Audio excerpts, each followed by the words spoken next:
¿Cómo andan, queridas alumnos y alumnas de este tercer año del FINES? Soy Carlos Sanabria, su profe de comunicación y medios. Y bueno, el video es para introducir un poco, darles una mano a la hora de esta segunda actividad, cuyo eje es un recorrido histórico por este término que empezamos a charlar en el trabajo anterior, que era sobre masas, ¿sí?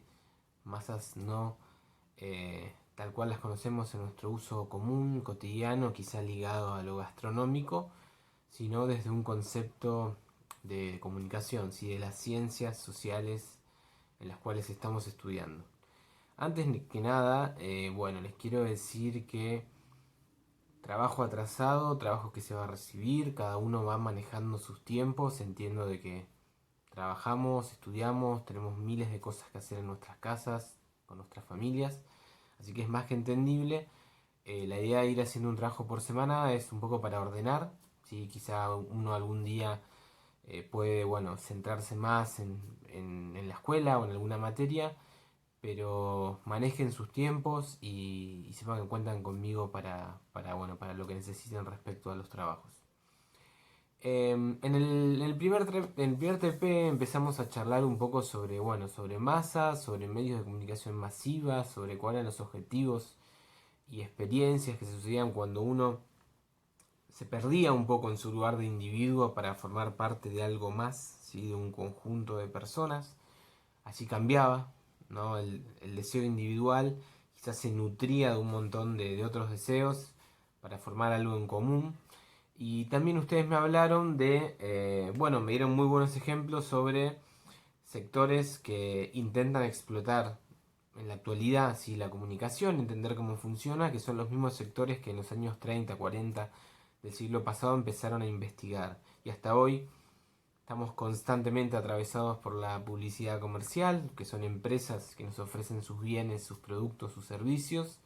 Eh, Antes la publicidad era quizá en el diario, en la revista, el cartel en la vía pública. Hoy que el contexto cambió, la publicidad más que nada se hace en redes sociales. Quien usa Instagram, quien usa Facebook, ve que siempre están las publicidades, las publicaciones sugeridas. Cuando estamos en una página web también nos aparecen esas malditas publicidades que ponemos rápido a eliminar, o por lo menos yo cerrar, cerrar para seguir leyendo o viendo lo que estaba eh, justamente viendo anteriormente.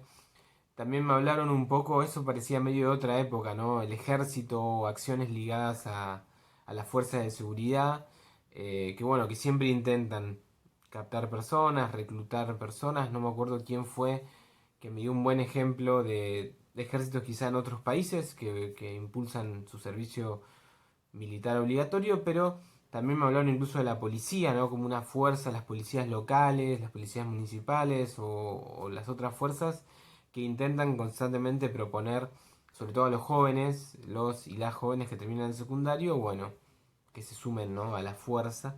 Y también utilizan el aparato de propaganda bajo la idea del servicio, de la patria, de la defensa de los valores y un montón de cosas más. Obviamente, en época de elecciones, las campañas electorales sí implica la propaganda de un montón de candidatos y candidatas de distintos partidos políticos.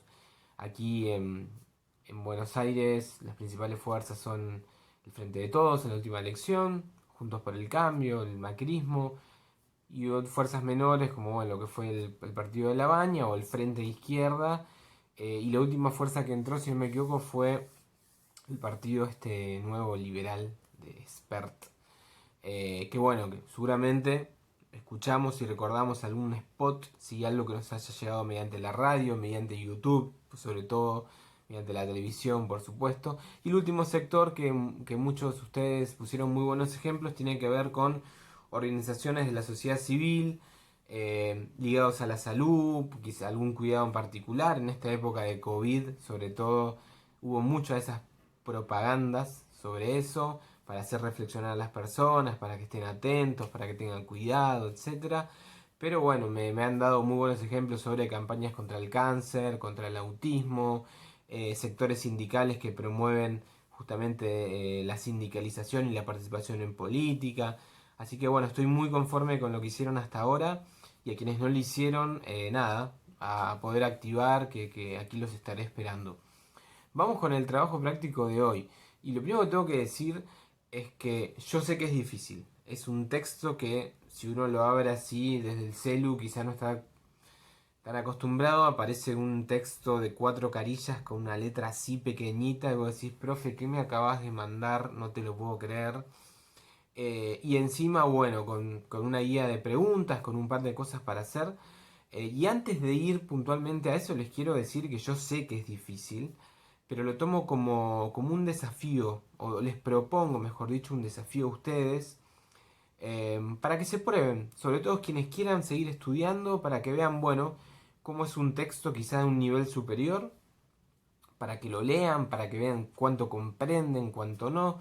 Quienes no tengan pensado seguir estudiando, bueno, para que vean dónde están parados, en algún punto, bueno, cuánto potencial tienen, cuántas cosas podrían mejorar. Yo sé que es difícil, pero como profesor yo no los subestimo. Yo creo que tienen mucho para dar, mucha capacidad, sé que cuesta un montón, sé que, como decía, tenemos toda nuestra vida, un montón de cosas para hacer y que, no sé, le damos distintos lugares al estudio, pero confíen en ustedes, no vean el texto y se desanimen diciendo no, no puedo, esa idea de que no, no puedo, hay que sacársela, hay que creérsela un poco en el buen sentido y desafiarse a uno mismo. Bueno, tengo un texto complejo, lo puedo leer, lo puedo entender, eh, ojalá que acepten esa propuesta de mi parte y para que sea un poco más ligero, dividí en 2 actividades, una a entregar el próximo lunes que viene y otra el lunes posterior, para que, bueno, para que las actividades que les propongo estén divididas por semanas y no se les junten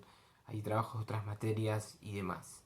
El texto se llama Masas y es de un autor, de uno de los grandes autores que vemos en la carrera de comunicación, que se llama Raymond Williams.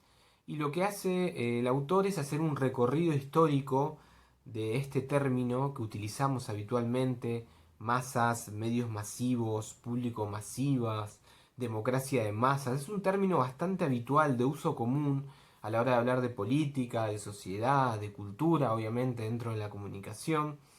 Y lo que hace, decía Raymond Williams, es un poco historizar, a ver cómo llegamos a esta palabra, porque nada es porque sí. Y él se va al siglo XV, se va al siglo XVI y se pone a ver cómo se denominaba a las multitudes de personas y cómo se las caracterizaba, si de manera positiva o negativa. Eh, es un texto que yo recomiendo. Cuando yo digo leer, no se queden con la idea de que es un texto para leer rápidamente. Tipo, tengo 15 minutitos, lo leo y ya está. Es un texto complejo que lleva tiempo y leer implica leerlo 2, 3 o incluso más veces para poder comprenderlo. Yo recomiendo una primera lectura general, cuando tengan un ratito, lo leen tranquilamente para ver un poco de qué se trata. Y una segunda lectura ya más profunda, que van a ser la actividad que les voy a explicar bien al final del video. Pero les decía, Raymond Williams lo que hace es un recorrido histórico, se va a Inglaterra, se va a Francia a ver cómo se llamaba antes, ¿no?, este conjunto de personas. Y lo primero que nos dice Raymond Williams es que el concepto de masa es un término ambivalente. ¿Qué quiere decir esta palabra? Que tiene 2 significados. Va a decir, tanto por izquierda o como por derecha, a las masas se la va a considerar de una manera distinta. ¿Qué quiere decir la izquierda? El pensamiento de izquierda transformador, revolucionario, que propone un cambio social, siempre a favor de la clase obrera, de los campesinos, etc., va a tomar a la masa como algo positivo, pensando de que si nosotros como sujetos nos unimos todos bajo un mismo deseo, bajo un mismo objetivo, tenemos más fuerza. ¿Vieron esa idea de que el pueblo unido jamás será vencido? Tiene un poco esa idea de izquierda, que aquí la podemos vincular con el peronismo incluso, de, bueno, la unidad de la clase trabajadora, de la clase obrera, para luchar por los derechos, para lograr nuevas conquistas o para defender o resistir nada, los ataques o ofensas de otros sectores sociales, ¿sí? Entonces siempre la unidad de estos sectores políticos que buscan transformar, o sea, la masa, es vista como algo positivo, ¿sí? Sin embargo, por sectores de derecha o conservadores, que son, bueno, sectores políticos que no desean la transformación social, sino mantener el status quo, el orden social, la clase social, no buscan cambios, sino que todo quede como está, que este mundo desigual de alguna manera continúe o se reproduzca de la misma manera, van a ver a las masas como algo negativo, justamente por esa capacidad de colectivo, pero también los van a mirar con desdén, tipo de manera como inferiorizada, como diciendo, la masa no piensa, la masa se la puede manipular, controlar, es todo lo mismo la persona que participa de una masa, tienen gustos horribles, tienen sentidos culturales que no tienen sentido y son muy manipulables. Viene cualquier líder, les tira un par de consignas así nomás y la masa obedece, reacciona, ¿vieron? Entonces quizá ese pensamiento conservador va a resaltar más el individuo que la masa. Eso es un poco el inicio del texto y es lo que Raymond Williams va a ir desarrollando durante todo ese texto medio tedioso, ¿no? Como hay dos significados, una mirada más positiva u otra negativa, y se la fue tomando a lo largo de la historia. Después lo que hace es, repito, arranca en el siglo XV, XVI, XVII, va contando la idea de multitud, la idea de turba, la idea de algo vulgar. Siempre las masas fueron observadas de manera negativa por quienes, por quienes estaban arriba en la pirámide social, ¿no? A quienes tenían privilegios y veían a esas grandes multitudes quizá empobrecidas o que buscaban algún cambio como algo malo, algo a controlar, algo a combatir en algún punto. Eh, pero después lo que hace el autor es contarnos de que ese término masa, que quizá lo utilizamos justamente en lo gastronómico, che, hacete una masa para pan, hacete una masa para unas pizzas, o incluso, bueno, andate a comprar unas masas secas, finas, etcétera, etcétera. Obviamente es un término que lo utilizamos en la comunicación, pero viene de otros sectores. Entonces van a ver algunas referencias, sobre todo en la segunda página, del uso en la física, si en materias de ciencias exactas, masa, volumen, fuerza, velocidad, quizá vieron algo en esas materias.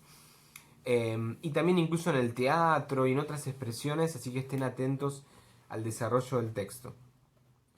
Pero bueno, no me quiero adelantar mucho más porque esta primera entrega que van a tener que hacer es una lectura profunda, analítica del texto y vamos a volver un poco a la vieja escuela donde teníamos que tener el diccionario. Bueno, esta vez tenemos a Google que nos facilita un poco y no nos estamos ahí buscando la palabrita cuál sigue y cuál no. Pero esta primera entrega que tienen que realizar es, luego de una lectura profunda del texto, o sea, de una, dos o hasta tres, tienen que ir marcando en el texto todas las palabras que ustedes, al leerlas por primera vez, no conocían.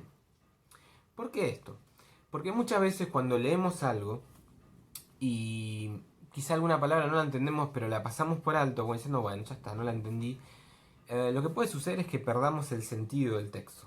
Quizá una expresión, una frase que si no la entendimos en su momento, ya medio que nos cambia la cosa. Así que vamos a empezar por lo básico. Cuando uno tiene un texto complejo, tienen que anotarla. Primero anotar y marcar todas las palabras que no entienden, ¿sí? Después van a tener que buscar su definición en Google, o si tienen diccionario, lo pueden hacer en el diccionario. Atención con las definiciones, porque a veces aparecen dos o tres definiciones y es importante que ustedes recurran al texto, porque según lo que se está diciendo allí, va a tener que ver el significado. Por ejemplo, hay algo que sale mucho que es enajenado. En un momento se habla de enajenado y uno de los significados es una mirada económica, creo que es como una transacción, si no me equivoco, y la verdad que el uso de enajenado es algo como fuera de sí, con mucha fuerza, impulsivo. Entonces fíjense cuando buscan significados que tengan que ver con eso. Y la tercera parte de la actividad va a ser buscar un ejemplo propio, o sea, una frase en la cual ustedes utilizarían esa palabra. Por ejemplo, se los puse ahí en la consigna, una de las palabras que sale al toque, que a veces no se entiende, es la palabra complejo. Entonces, lo que yo tendría que hacer es poner complejo, dos puntos, pongo la definición, ¿sí? Y después pongo ejemplo y elijo yo un ejemplo, o sea, una frase donde yo utilizaría la palabra compleja. En este caso, yo pondría de ejemplo, el texto que nos dio el profesor de comunicación y medios era bastante complejo. Me tuve que poner a leerlo con atención para entender de qué se trataba. ¿Se entiende? Y eso sería un ejemplo concreto. ¿Cómo lo diríamos? ¿Cómo lo utilizaríamos en el habla. Y como cierre les quiero decir eso, que además del desafío, la propuesta es abarcar un texto para pensar el vocabulario, ir sumando vocabulario, sumando expresividad, ¿sí? A medida que uno se va formando, va pasando por distintos niveles de educación, va haciendo crecer esa capacidad de expresarse. Y bueno, la idea es también eso, probarse a ver cuántas palabras conozco, cuántas no. Y siempre el deseo, como les ha pasado a quienes me van entregando trabajos y por ahí les propongo que reescriban, es superarse, es mejorarse. Como cierre eso, yo no podría darles un textito así, un par de preguntitas que se responden solas, pero me parece que ya están a punto de egresarse y creo que tienen, como les dije antes, tienen potencial y pueden dar mucho, si en este tercer año de fin es tan complejo. Así que esa es la consigna. Este primer videito tiene esta muy breve explicación. En el próximo ya haré un análisis más profundo del texto y voy a explicar las preguntas puntuales que les dejé para la segunda entrega, que es dentro de 2 semanas. Que anden muy bien, soy Carlos Anavia, profe de Comunicación y Medios. Nos vemos por aquí. Chau, chau.